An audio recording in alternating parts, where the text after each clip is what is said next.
और अभी जो चुनाव का माहौल जो है, इस माहौल में शिवसेना का जो एक रवैया और एक भूमिका रहने वाली है, वो आपसे हम जानकारी के लिए बता देना चाहते हैं कि पूरे महाराष्ट्र में विधानसभा का जो चुनाव होने जा रहा है और शिवसेना क्या करने वाली है, ये आम भुसावल की जनता के लिए जानकारी के लिए बात है कि हमें ये मालूम होना चाहिए कि हमारे तालुका की राजनीति, हमारे नुमाइंदे कौन होना चाहिए। इसके लिए पूरे भुसावल तालुका की नज़र है। और सबसे इम्पोर्टेंट बात यह है कि अभी जो सरकार है भाजपा और शिंदे सरकार की,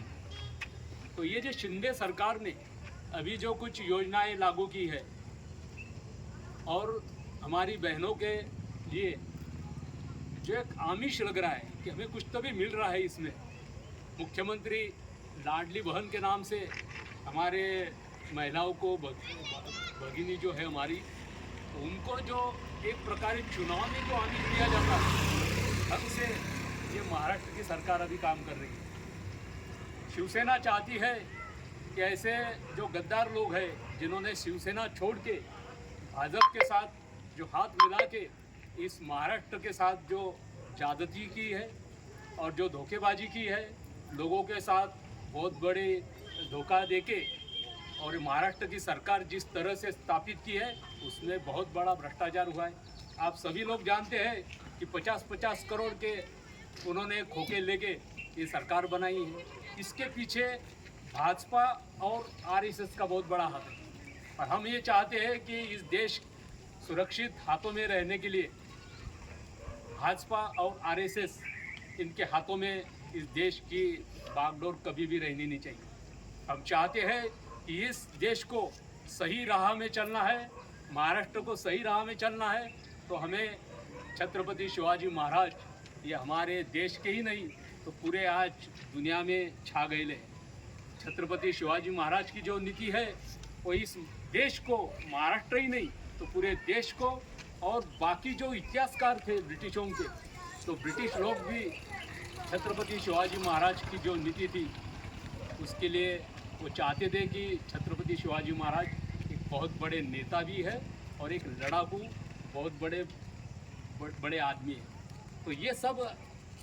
देश की जो नीति है, राजनीति है, तो ये हमारे लोगों को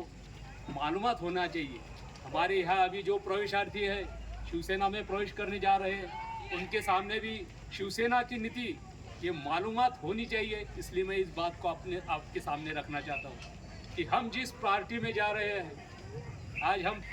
शिवसेना में जा रहे हैं, तो हमें हर एक पार्टी के नौजवान को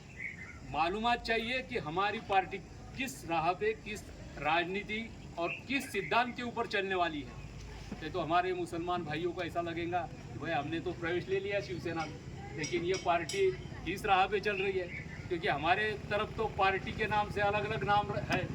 पार्टियों की महाराष्ट्र में और देश में कोई कमी नहीं है, लेकिन सही पार्टी कौन सी है, कौन से पार्टी के सिद्धांत हमारे नौजवानों को, ये जो बेरोजगारी का सबसे बड़ा हम सवाल आज पूरे देश में है। और अभी तो एक महीने से ऐसी न्यूज़ आ रही है कि ये बेरोजगारी का जो विषय है, हमारे पढ़े लिखे नौजवान जो है, इंजीनियर है, डॉक्टर है, और सबसे अहम इंजीनियर हमारे नौजवान हैं, तो इनके लिए भी पूरे देश में बेरोजगारी का एक माहौल होने जा रहा है। तो हम चाहते हैं कि शिवसेना हमारे जो नौजवान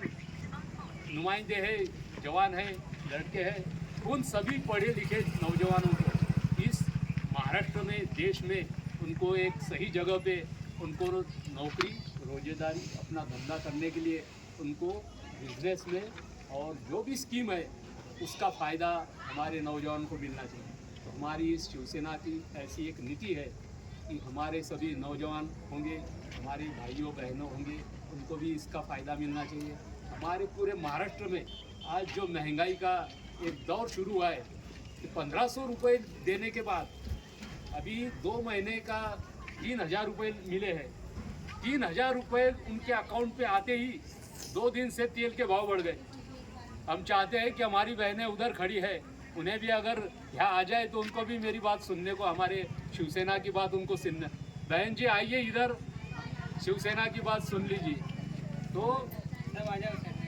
हम चाहते हैं कि ये सभी जो महंगाई का जो विषय है, तो हमारी शिवसेना की एक भूमिका है कि सभी को इस महंगाई से छुटकारा मिलना चाहिए, हमारे भाइयों बहनों को इसमें समान हक मिलना चाहिए, ऐसी हमारी नीति है। तो आगे हम कार्यक्रम में शुरुआत करने जा रहे हैं।